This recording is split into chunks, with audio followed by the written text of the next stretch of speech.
మధురై మీనాక్షి అమ్మవారి ఆలయం ఎన్నో రహస్యాలకు, అద్భుతాలకు, నమ్మలేని నిజాలకు నిలయం. మానవ బాలికగా ఉద్భవించి రాజ్యాన్ని కూడా పరిపాలించిన మీనాక్షిదేవి అమ్మవారిగా ఎలా మారింది? ఒక మామూలు బాలికకు భిన్నంగా 3 స్తనాలతో ఆవిర్భవించిన మీనాక్షిదేవి మళ్లీ మామూలు బాలికగా ఎలా మారింది? తన రాజ్య విస్తరణలో భాగంగా రాణి మీనాక్షిదేవి కైలాసం మీదికి దండెత్తి శివుడితో యుద్ధానికి సిద్ధపడినప్పుడు ఏం జరిగింది? మీనాక్షి అమ్మవారి ఆలయం కింద రహస్య సొరంగాలు, రహస్య మార్గాలు ఉన్నాయా? ఉంటే అవి ఎందుకు ఏర్పరిచారు? ఆ రహస్య మార్గాలు ఎక్కడికి దారి తీస్తాయి? ఈ ఆలయంలో స్తంభాలను ముట్టుకుంటే నిజంగానే సంగీతం వినిపిస్తుందా?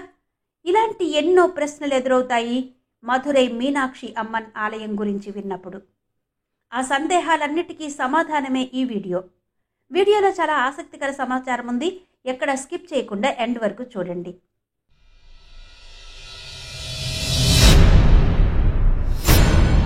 దక్షిణ భారతదేశంలో మణిలాంటి నగరం మధురై అంటారు.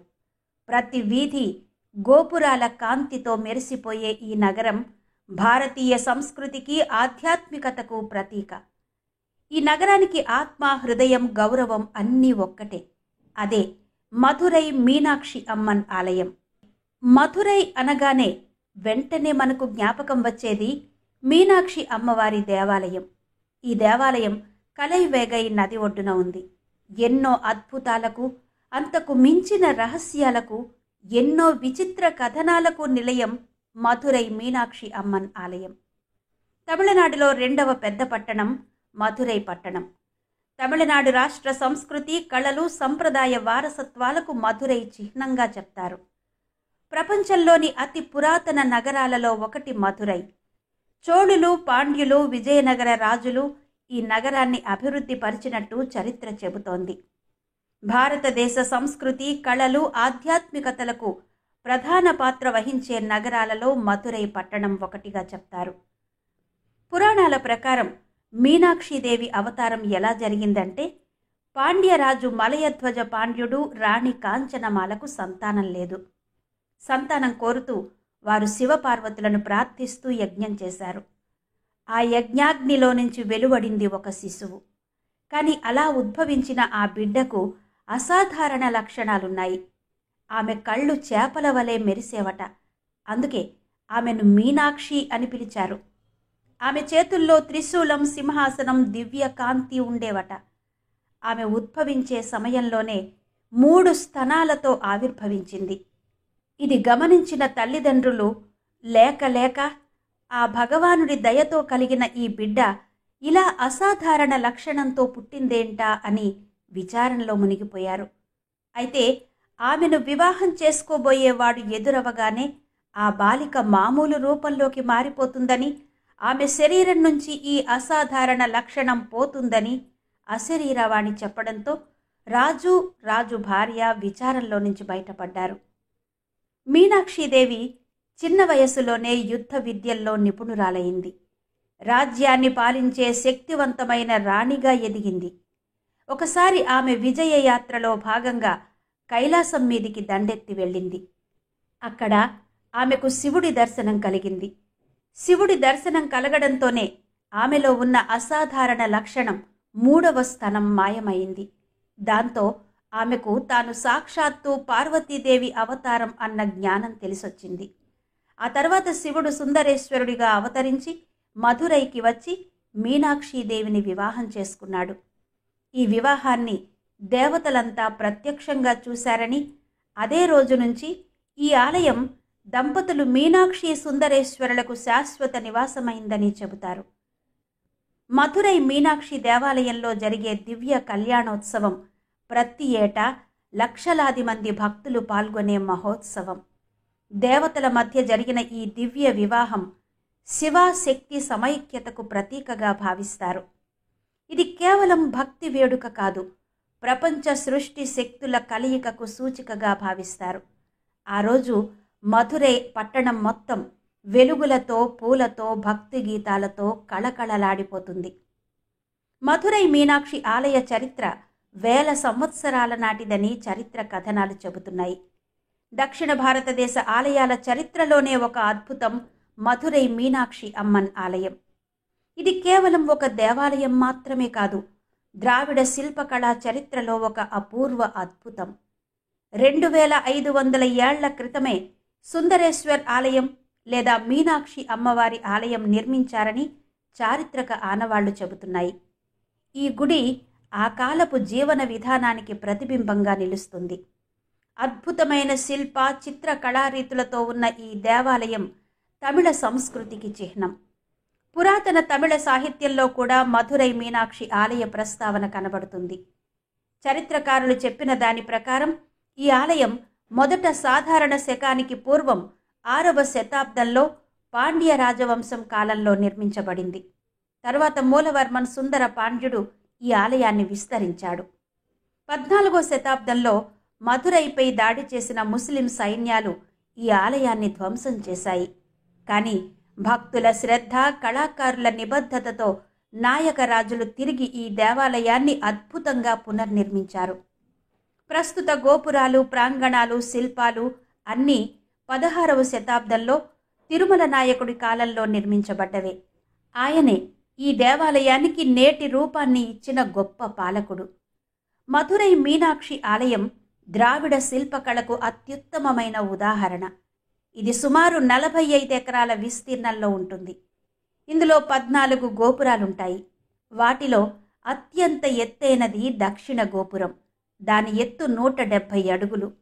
ప్రతి గోపురం మీద అద్భుతమైన శిల్పాలు, దేవతామూర్తులు, యక్షిణులు, గంధర్వుల రూపాలు చెక్కబడ్డాయి. వివిధ వర్ణాలతో ఆకర్షణీయంగా చిత్రించబడిన మూర్తులతో దేవాలయం అద్భుత లోకంలా దర్శనమిస్తుంది. ఆలయంలో సుమారు 33,000 శిల్పాలు ఉండడం విశేషంగా చెబుతారు. ఈ ఆలయం వెండి బలిపీఠంపై నిర్మించిన నటరాజ విగ్రహానికి ప్రసిద్ధి చెందింది. 14కి పైగా గోపురాలు, 2 అందంగా అలంకరించబడిన బంగారు విమానాలు ఇక్కడి ప్రత్యేకత. మీనాక్షీదేవి విగ్రహం పచ్చ ఎమరాల్డ్ కాంతిలా మెరిసే కళ్లతో శక్తి రూపంతో దర్శనమిస్తుంది. కుడి చేతిలో పుష్పం, ఎడమ చేతిలో త్రిశూలంతో ఉంటుంది. ఇక్కడ సుందరేశ్వర స్వామిగా కొలువైన శివుడు సౌమ్య రూపంతో దర్శనమిస్తారు. స్వామి ఇక్కడ భక్తులకు సౌందర్యం, జ్ఞానం ప్రసాదిస్తాడు. శివపార్వతులు మీనాక్షి సుందరేశ్వరులుగా ఆరాధించబడే ఈ ఆలయం శివ శక్తుల సమైక్యతకు చిహ్నంగా చెప్తారు. సాధారణంగా ఏ ఆలయానికి వెళ్ళినా ముందుగా మనం స్వామివారిని దర్శించుకుని తర్వాత అమ్మవారిని దర్శించుకోవడం సంప్రదాయం. అయితే మధురైలో మాత్రం ముందుగా మీనాక్షి అమ్మవారిని దర్శించుకున్న తర్వాతే సుందరేశ్వర స్వామివారిని దర్శించుకోవాలన్నది ఆచారం. ఇక్కడి ఆలయంలో ప్రధాన స్థానం మీనాక్షి అమ్మవారిదే. మొదటి పూజ మీనాక్షీదేవికి, ఆ తరువాతే సుందరేశ్వరుడికి. గర్భాలయంలో మీనాక్షి అమ్మవారు నిలబడి ఉన్న భంగిమలో కొలువు తీరి దర్శనమిస్తారు. ద్విభుజాలతో ఒక చేతిలో చిలుకను ధరించి మరొక చేయి వయ్యారంగా కిందకు జార విడిచి దర్శనమిస్తారు. అమ్మవారి దర్శనం అనంతరం స్వామివారి ఆలయానికి వెళ్లే దారిలో సుమారు 8 అడుగుల ఎత్తున్న వినాయకుడిని దర్శించుకోవచ్చు. అనంతరం కంబత్తడి మండపం ఉంటుంది. ఈ మండపంలో మధ్యలో బంగారు ధ్వజస్తంభం, బలిపీఠం, నందీశ్వరుల్ని దర్శించుకోవచ్చు. ఈ మండపంలోని 8 స్తంభాలపై అద్భుతమైన దేవతా శిల్పాలున్నాయి. సుందరేశ్వర స్వామివారి ఆలయానికి వెళ్లే ద్వారానికి ఇరువైపులా సుమారు 12 అడుగుల ఎత్తున్న ద్వారపాలకులు కొలువు తీరి దర్శనమిస్తారు. ప్రధాన ఆలయంలో సుందరేశ్వర స్వామి లింగ రూపంలో దర్శనమిస్తారు. ఈ ఆలయానికి ఉత్తర భాగంలో కదంబ వృక్షం, యాగశాలలు ఉన్నాయి.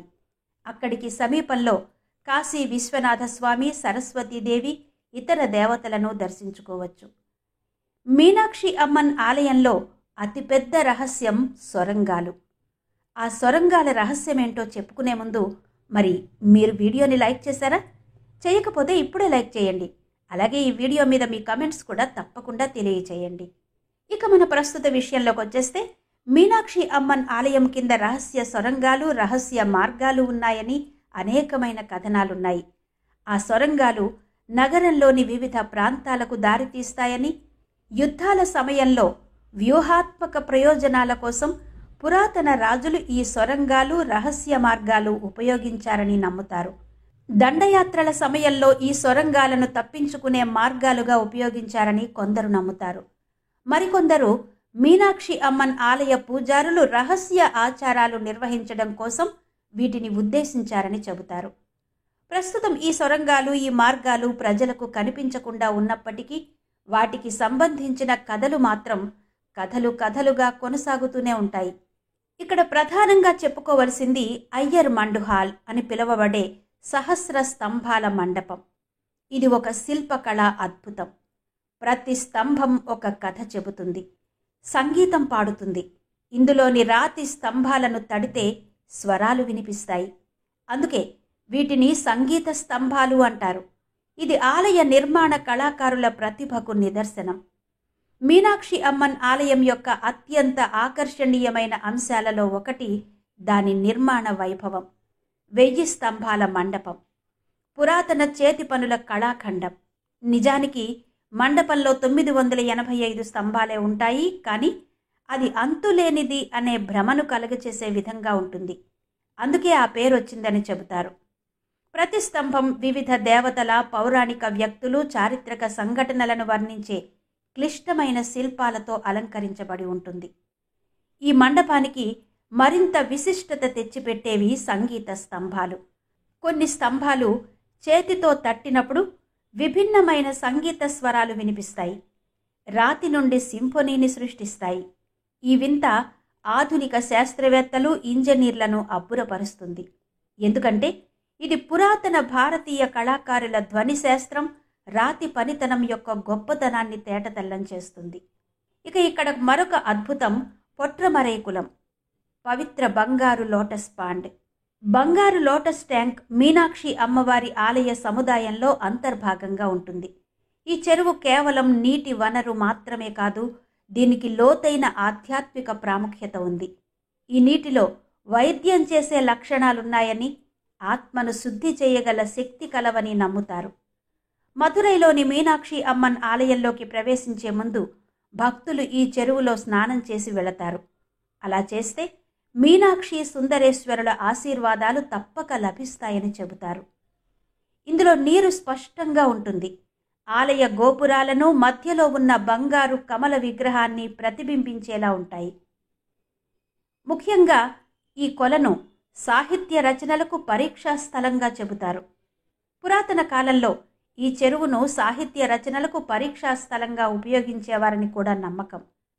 చెరువు ఉపరితలంపై తేలియాడే రచనలు మాత్రమే పండిత గుర్తింపుకు అర్హమైనవిగా పరిగణించబడేవట ఆ కాలంలో. ఇక మరో అద్భుతం సుందరేశ్వరుని ఊరేగింపు. మీనాక్షి అమ్మవారి ఆలయంలో అత్యంత ముఖ్యమైన ఆచారాలలో ఒకటి రాత్రిపూట జరిగే సుందరేశ్వరుడి ఊరేగింపు. ఇక్కడ సుందరేశ్వరుడిని మీనాక్షి అమ్మవారి గదికి ఉత్సవంగా తీసుకొస్తారు.